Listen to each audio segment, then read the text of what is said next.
Hello, I'm Elaine, and I'm a tour guide in the French Quarter. I do ghost tours, and I am not going to tell you the stories that I tell on my tour because you got to pay for those. But if you want to hear some interesting things that have happened to me while I'm leading random drunk people around the French Quarter, I got you.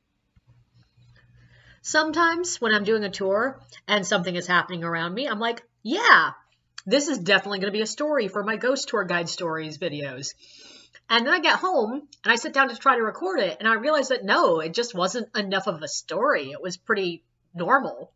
And then other times, like tonight, something small happens, and I'm like, okay, I'm going to take a note of it and probably add it to like one of the videos that's more like themed about like, oh, these weird things are similar. I'll tell you 4 or 5 small stories at once. And then I start writing and realize, no, a surprisingly large amount happened tonight. And so tonight, the big one that I went to take a note on was my group was passing the Lalaurie Mansion. And if you do not know, one of the many things that's said about the Lalaurie Mansion is that it's cursed and you should not go near it. A lot of tour guides tell people this. Some people then followed up with, I don't think it's cursed. Some people like literally then take their guests over to take pictures in front of it. But a lot of tour guides really play up the, ooh, it's cursed, so that nobody goes and like, humps the building or something. But tonight I was walking by and my group passes by right as another group is standing on the corner. And the group that's on the corner is about 3 couples plus the tour guide. And the tour guide is trying desperately to calm things down. But 2 of the guys are standing in the middle of the road, like in the intersection. And they're walking closer and closer to the house. Meanwhile, the women are standing on the other side of the road screaming, don't you dare! Don't! Over and over and over again, while the men grin at them and take another step every time they say don't. And finally, the man is right up against the building, and he reaches out to touch it, and the woman screams out, "If you do, we're getting a divorce!" Which, was a bit of a problem because, there were like dozens of other tours standing around trying to do stories while this is happening. But at least it was hilarious. The other things that happened tonight, I had one guest that I think of as one of the smilers. Sometimes you have those guests that clearly want to show you they're enjoying themselves, but don't want to interrupt things with like laughing or commenting. So they just sit there and smile at you the entire time. And that's fine at most locations. Like, it's fine. Like, it shows me you're enjoying yourself. When we get to the Lalaurie Mansion, you just have this incredibly fake smile plastered on your face while I'm talking about like the horrors of enslavement. I'm a little bit like, maybe let the smile drift away at that point. Like, just maybe don't.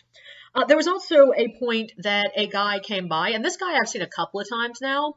There's a guy that rides his bike through the quarter, and he has a fake plastic rat on a string dangling off the end of the bike. So, like, he's just riding by, and the rat is, like, it's supposed to look like it's running by. But the thing is, it's a plastic rat, and he's moving a bit faster than rats actually move. And so it's often just bouncing along the sidewalk behind him, which really ruins the effect.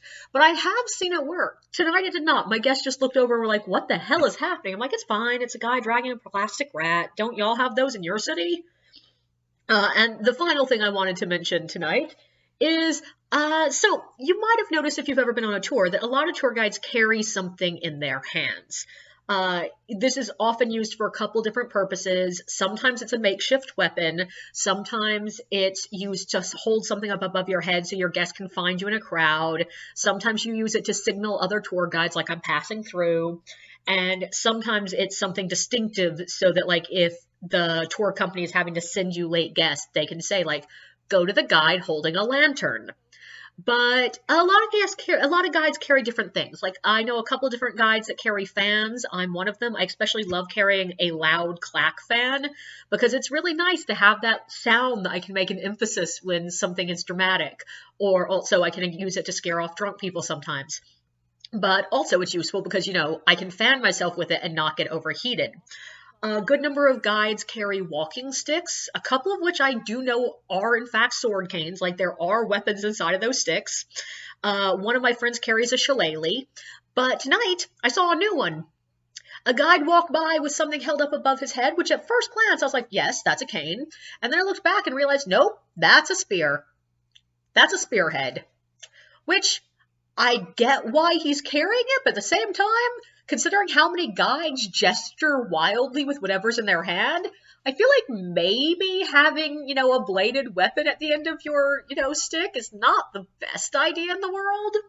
So yeah, tonight was one of those nights that didn't seem like a busy night until I started taking notes on it. And then I was like, yeah, tonight was a bit weird. Don't forget to like and subscribe, and feel free to share your own experiences in the comments below.